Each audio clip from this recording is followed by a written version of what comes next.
This video is about ZOHD Drift after 6 months of use.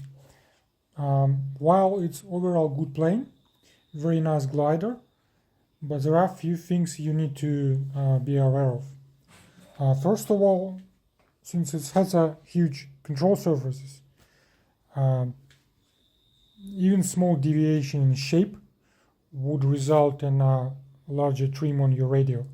So my trims is relatively higher than normal, I will say, for it to fly level. But after I made these trims, it just fly perfectly well and straight. Second thing is about electronics.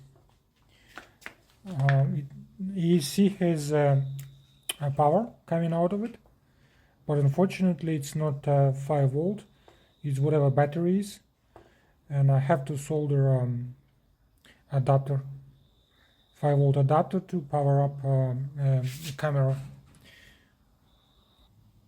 Another interesting thing is, since it has detachable wings, you unscrew that bolt and wings just pop off. The way they do it, they've done it. It has a GST style connector, so it just plugs in and that's it. There's no soldering or anything else required. But after flying for a while, probably a few months or so, this connector, maybe due to vibration here or some other factors, become a little bit loose. And it basically connector feeds into server. And I lost the plane into 2 occasions because the server didn't respond. Managed to find it because of it has a ELRS receiver and that transmit telemetry. So I managed to find it based on looking at telemetry, how far I'm from a plane based on RSSI. So anyway, I had to take out this loose 2-point style connector and just solder in standard GST. Actually, the way they done it, there is a 2-point style connector, then there is a plug into GST that goes into server. So I just bypass the 2-point and plug it straight GST to GST. It makes it a little bit, few seconds longer to undo the wings, because you have to undo the nut, loosen wings, and just disconnect both GSTs, and you take the wings apart. I run it on a custom-made 2S pack, Sony VTC4 2600, and this is this piece of foam just to prop it up firmly at the back, but still it's a bit of in my build it's a little bit of nose heavy. I have to just put some weight on its tail. Overall, plenty of space for electronics. I have Kopilot lite,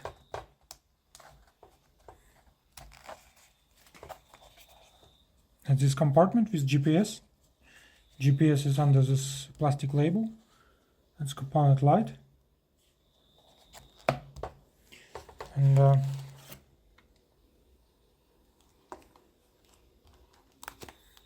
ELRS receiver at bottom.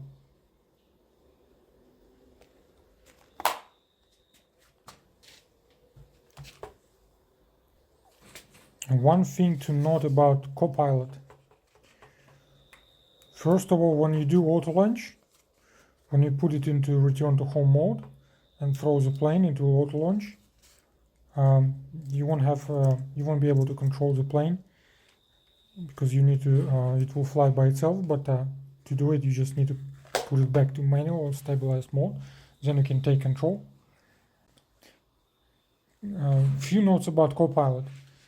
It's one of it very well reviewed on internet. Probably one of the best flight controllers produced. I will only mention something that's not been obvious or documented anywhere, even its manual. The fact that if you launch the plane with a 0 throttle with auto launch, Kopilot will control the throttle for you. But if you launch Kopilot with throttle, say more than 50%, you will have a control over throttle. So if for some example you return into home and you decided to drop throttle to 0, it will just fall from the sky.